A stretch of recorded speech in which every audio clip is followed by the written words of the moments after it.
Hey, let's make a deal. I'm going to loan you some money right now. I'm going to loan you $100,000.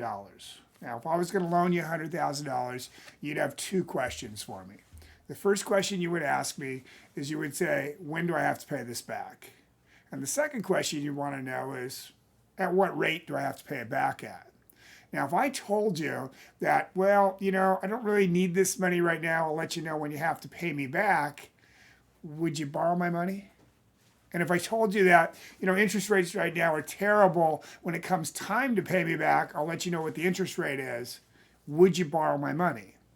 Now, that's the point of our video today. And what we're talking about here today is we're going to talk about 401ks and how to protect yourself in your retirement from massive taxes. You see, you wouldn't borrow my money on a bet based on that. Yet you ran out and put your money inside of qualified accounts, which are IRAs, 401ks, 403bs, 457, defined benefit plans, so on and so forth. Now, don't get me wrong, that doesn't make those things bad, but there are certain things about those that you really need to understand so that you can start getting proactive and decide whether you're going to continue to move the ball forward or not. So let's start off with taxes. Now, the highest income taxes have ever been throughout history since the inception of the temporary income tax, the establishment of the IRS in 1913, has been 94%. The average has been about 57% over that entire period of time, and currently we're sitting at 37%. If you go on top of that, we have a national debt of $35 trillion, $36 trillion, unfunded deficit of $218 trillion. We're about $250 some trillion upside down with a national budget of $4.9 trillion, but we spent $6.9 trillion. The insanity of this is craziness. So based on that information, do you believe that taxes will be lower, higher, or the same in the future? And if we were to look at our 401k, my question for you would be are you planning your retirement or are you planning the government? See, I know you think you have $1 million in your 401k. Yeah, I've got $1 million in my 401k. But have you ever seen the after-tax statement? Let me show you. Here it is. You ready? Looks just like that. You see, this portion doesn't belong to you. This portion belongs to the government. And the question is, when do you want to give it to them? So now, who knows exactly what your tax rate will be, but have you ever sat down and really done an analysis of where your income is going to come from in the future, what portion's taxable, what portion's not taxable, how much money you're going to actually have left over? Folks, when people sit down and they go through our Roth analysis course and they see how that works, they're shocked to find out that not only will they be in the same, possibly a higher tax bracket, frequently they are in a higher tax bracket and not in the lower tax bracket that they told you would be. Oh, I know. They told you put your money in a tax-deferred account because you're going to grow on money you would have otherwise paid in taxes. And in the end, you're going to have more money because you're going to be in a lower tax bracket. Folks, that just simply isn't true for most people. They control the tax rates. They control when you pay the money back. Now, you wouldn't borrow my money on a bet, yet you ran to this. You ran to where they control when you pay it back and they control what rate they pay it back at. Now, you're playing a game, and that game is called accumulation. And you're trying to accumulate enough money so that when you arrive in my world, which is preservation and distribution, you don't run out of money. You see, over here, the market's going up and down and up and down and up and down. And it's no big deal because you have a paycheck and you don't have to use this money. But when you move into this preservation and distribution, it's a very big deal. If we're over here and the market drops by, say, 20%, and we still have to take money out of this account, it looks like this. And you can't recover from that.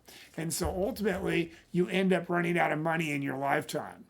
Now, what you really want to do is you want to live the lifestyle you become accustomed to, adjusted for taxes and inflation, beyond yours and your spouse's life expectancy. And then you want to pass your money on in the most tax-favored way possible. So what are you doing to make sure that you are able to live the lifestyle you become accustomed to, adjusted for taxes and inflation, and then pass it on in the most tax favored way possible?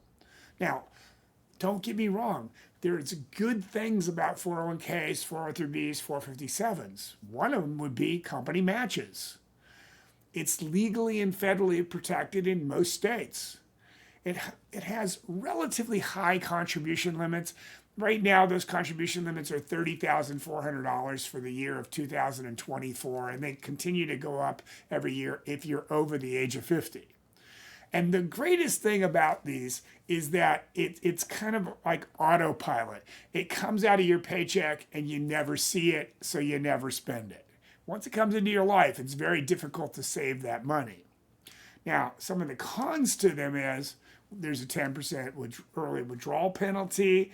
They are tax deferred. But see, the problem is we're just not deferring the taxes. We're deferring the calculation out to the point in the future where most people believe the rates will actually be higher.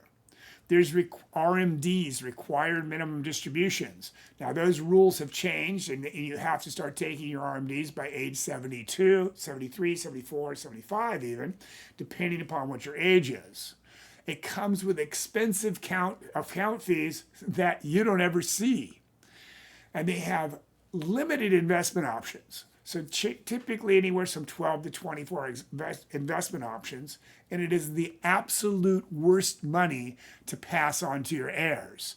You see, for your heirs, what we get over here, not only are they going to have to pay taxes on it, but there is the possibility they'll have to pay estate taxes on it.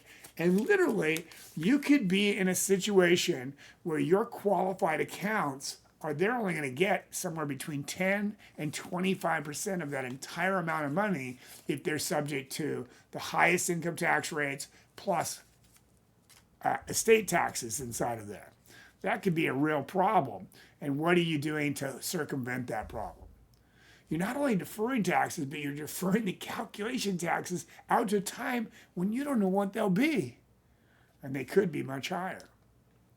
So what is qualified money? Well, qualified money is IRAs, 401ks, 403bs, 457s, defined benefit plans, and the only exception to the tax deferred rule would be a Roth IRA. It's also qualified, but it's not tax deferred. It's after tax money and grows tax free. So IRA, SEPs, 401ks, 401as, 403bs, 457, defined benefit plans, these are all qualified plans. There is penalty for taking it out prior to 59 and a half, and you must start RMDs. Non-qualified money is taxed as you earn. So typically, not a government qualified plan. Some exceptions are taxed on bonds, etc. Certificates of disappointment, stocks, bonds, mutual funds, anything that you receive a 1099 at the end of the year is considered non-qualified money. Now, more on RMDs. Well, the new Secure Act has changed the RMDs so that they're now as high as 75, but it's 72, 73, 74, 75, depending upon your age and what year it is, okay? How does a Roth compare to an IRA? Well, an IRA is tax deferred. So when we put the money in, we actually get a deduction for contributing into the IRA. Penalties for taking it out early. RMDs. Now, it says 50% penalty here, but the rule has actually changed to a 25% penalty, which means that if you don't take your RMDs, there's a 25% penalty for removing the money late and the taxes on top of that. That could be rather detrimental to your account. And it's taxed on distribution. Roth IRAs, it goes in after tax money. We don't get a write-off for contributing to a Roth IRA. The principal is liquid from day one. It's tax-free 5 years or 59 and a half, whichever is longer, and no RMDs, and it passes on tax-free. Now, one of the downsides to a Roth IRA is you may not be able to contribute into a Roth IRA because your earnings may be too high. However, the second way you could get in it is use what's called a backdoor Roth IRA and or do a conversion into a Roth IRA. So Roth benefits being tax-free income, no RMDs, over the age of 72, you can still contribute to them. You can contribute to a 401k, 457, and 403b if you're still working at age 72. But if you're not working, you can't contribute to you can never contribute to an IRA over your RMD age. Roth conversions cannot be reversed. In other words, if you go in and you do a Roth conversion, you can't do what's called a recharacterization. Prior to the Secure Act, you could do a recharacterization all the way up to October 15th of the following year. That is no longer an option. Roth funds pass on tax-free to beneficiaries.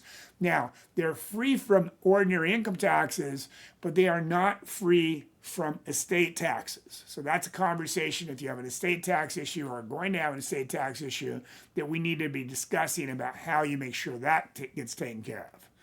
Beneficiaries can stretch the income tax free for 10 years. So that's a huge benefit of a Roth IRA because currently the law says that if you inherited an IRA or a Roth IRA and you're not a non-spouse beneficiary, you must distribute it 100% within 10 years. No taxation on distribution at trust rates removes the uncertainty of what tax rates will be in the future and offsetting losses in the market. So remember I said the other way to get to a Roth IRA is to do what's called a conversion. So we can convert over to a Roth IRA. Anyone who is younger and has a traditional IRA, folks, if you're under the age of 50 years old and you've got IRA or any money in a tax-deferred account, you should seriously be considering making a transformation over to a Roth IRA or some form of tax-free. You really should not be putting your money in tax-deferred. Now, if you don't believe me, then you probably should go back to the history lesson on where taxes have been, what our national debt is, and how are we going to solve that problem going forward. Anyone who's a beneficiary of an IRA in a trust should seriously consider converting that over. Wealthy people who don't need it, want it, or likely not use the RMDs or distributions in their lifetime should be looking at doing a conversion or some form of transporting over to tax-free. You believe you will be in the same or a higher tax bracket in distribution years. And you have access to outside funds, non-qualified money to pay the taxes. That's not as much necessary because even if you don't have money to pay the taxes with outside funds, you might want to still consider converting to a Roth IRA. Now, how much money should I convert to a Roth IRA? Well, there are only 3 ways to grow my money. I can grow my money in my tax-as-you-go bucket, my tax-deferred bucket, and my tax-free bucket. Now, a real quick thing to understand is that when we get to this distribution stage in life, we're going to do what's called a tax-wise distribution. So we're going to have a need up here, and down here we're going to have what are called known incomes. And those known incomes, they'll be made up of our Social Security, our pension, if we're lucky enough to have one, and possibly some rental income. And then there'll be a gap between those and our needs.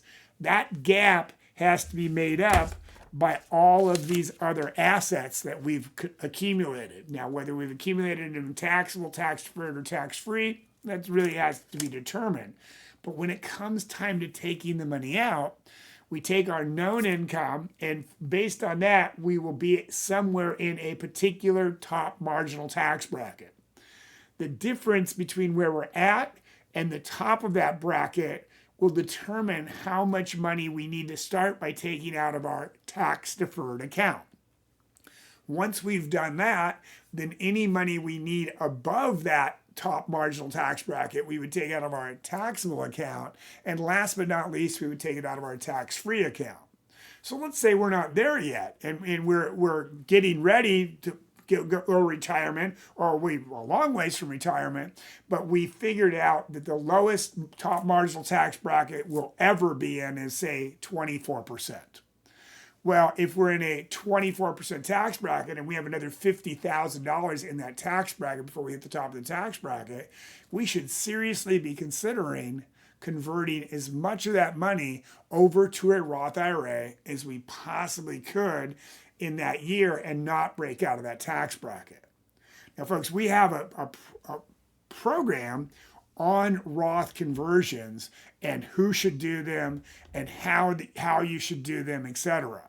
What is the best way?